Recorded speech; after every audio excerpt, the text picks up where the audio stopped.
you because I love you so much. For those who don't know, I met Katie on my very first interview, and I've told her ever since that she's the daughter I've never had, and I thank her mother and father for this every time I see her.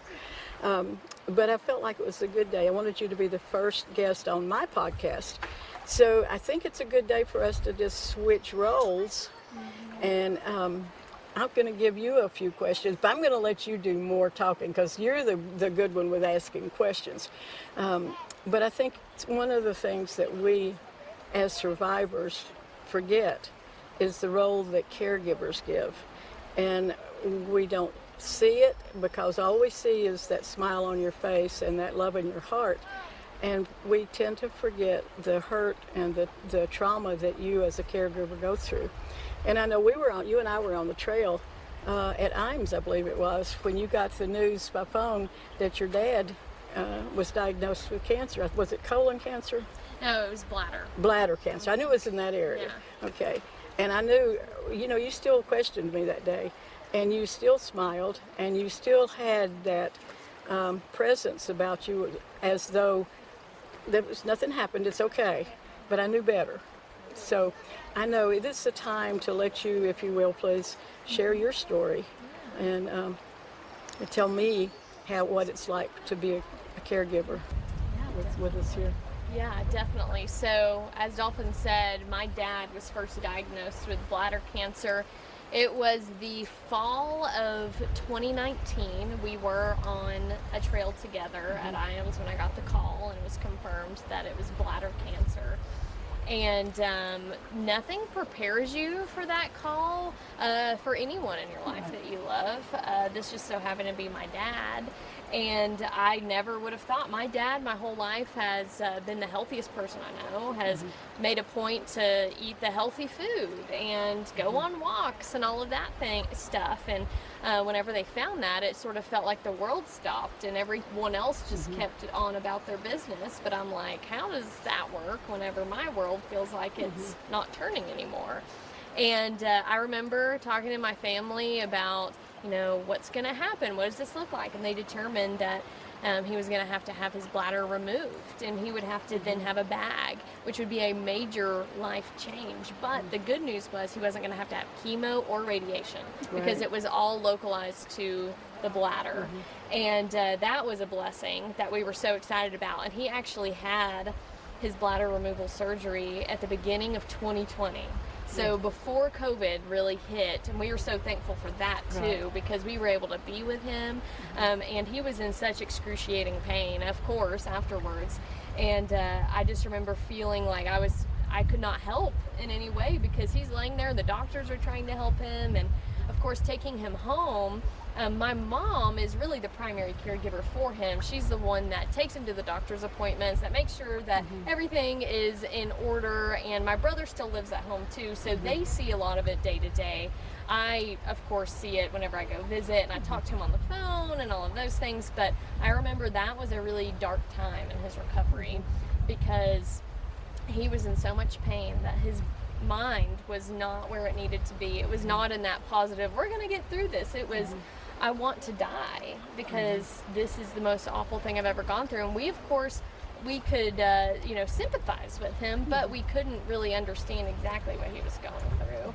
And so on his path through recovery, thankfully things got better. He became my dad again, back to his old self. My dad is a very talented artist, so he started drawing again. That was a big indicator to us that he was feeling a lot better. And then me and him also, one of our favorite things to do together is we go see the new Marvel superhero movies together. So we continued doing that. That's our daughter-father thing. And things were smooth sailing until the fall of 2023. And of course, whenever you're a cancer survivor, you know this, Dolphin, that you have to go back for scans and tests all the time. And so he was doing one of those routine scans, and they found something near his brain that they were not so keen about, so they decided to admit him and take a closer look at it, and it turns out his cancer had traveled to his brain, and it is bladder cancer technically that moved to his brain. He has 2 tumors on his brain. And I remember finding that news out, him being in the hospital, and just feeling all of that defeat all over again, because we thought we were good. We were like, no, his bladder's removed. He didn't have to have any of this other stuff done. He's good. But then finding this news out was almost worse than finding out the bladder cancer, because then anyone who has learned anything about cancer would know that once it's moved to a different part of the body, it's automatically stage 4. It is considered metastasized. And of course, the brain is nowhere that you want cancer to be. But I remember after my dad got diagnosed with his cancer now that's on his brain, me and him were laying in my childhood bedroom, actually. And we were laying in the bed there, and I remember just crying and crying and crying. And he looked at me and he said, no matter what happens, it's all going to be okay. And I remember thinking, you liar, no way. I'm like, there's no way that that's true, because if you die, it's not going to be okay. But he had reached the point where he just was like, whatever happens is meant to happen, and I'm okay with whatever is going to go. And I just was not accepting that. I was like, no, you're going to fight and you're going to be here, and no, we're not having that attitude. But it's been over a year now since he first got that diagnosis. He had 2 holes drilled in his head, actually. Wow. Had the tumors biopsied to determine it was bladder cancer. He had rounds of radiation. I took him to some of those radiation treatments, and it always took the energy out of him.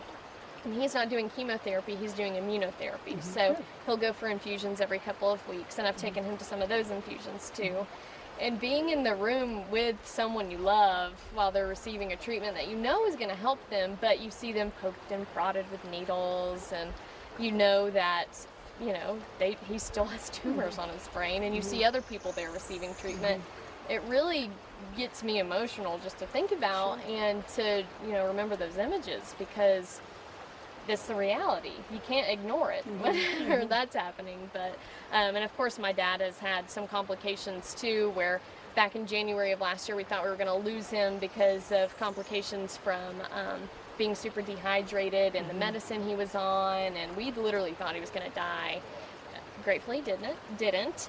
And then he has an autoimmune disease too, so that just throws a whole other thing into the mix, and he has just been very sick. But any time that he is well and acting like himself, it feels like a blessing. And I tell people all the time that we take things day by day, because you can't think far into the future, because you never know, and you don't need to psych yourself out. You just need to be thankful for the little things you're able to do. One step at a time. Exactly, one step at a time. Even if there's rocks in the path, you step over them, you manage them, and every time we're able to see a movie together, I'm thankful. And every time I'm able to ride in the car with him, I'm thankful. And it's just, I've learned to appreciate the little things.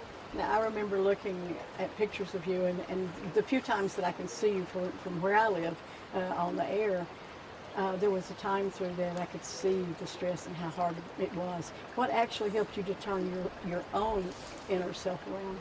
Yeah, so you're totally right, because at the end of 2023, that was the hardest time in my life, and I shared that with you too. And I remember you saying, I noticed that there was something not right. And I'm like, oh, wow, how did she notice that? But I was really struggling with anxiety, depression, and just there was a lot going on, not just with my dad, but other things outside of that with my family and other things. And it was a very dark time. And I remember thinking, I wish that I could just hit the fast forward button on life and just skip all of this and just move forward, skip ahead to the good part.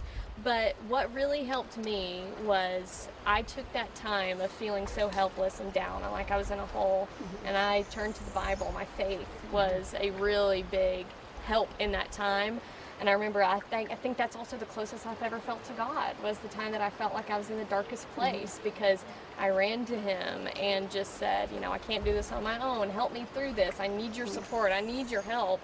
And he delivered. And he just gave me a joy within myself that I could not explain, that I could not, really put into words, really. But I credit a lot of that. And also, I started going to therapy. Well, I had been going to therapy in the past, but restarted going. And I am a big advocate for therapy. I think everyone needs someone to talk to. So I think that those two things really, really helped me. And now, I know that my dad's still living with that, and things are still hard in some way, but I'm thankful to be out of that hole. So. And I'm thankful that you're out of that hole too. And one of the things that I noticed in our correlation and in our relationship is that both of us really have been put in a position to say that this is a calling, and that we're in a place to be an example. And you truly are. Dolphin, well, I appreciate And I love you, so there. I love you too, and I'm so thankful for you. Dolphin was one of the first people I interviewed for my Buddy Check 10 series at Channel 10. That's right. And I'll never forget meeting you the first time, and you had a stick pony horse up in the mountains. I did. And I'm like, who is this lady? But, stomping in the water. Yes, exactly. And I love just how childlike you are, because it reminds me that it's okay to play, and it's okay to connect with that inner child and go back to things that you enjoyed as a kid. That's right. But I do feel like what I do is a calling, and I'm thankful to get to meet people like you and to get to tell stories that help people and to use my voice in a positive way. And I've just always felt so connected to you too. That's why we've stayed in touch all these years. That's right. And I'm always thankful for any time we get to see each other. And I'm thankful for you. Thank you for being my guest. You're welcome. First guest. Yes, first guest. Yeah.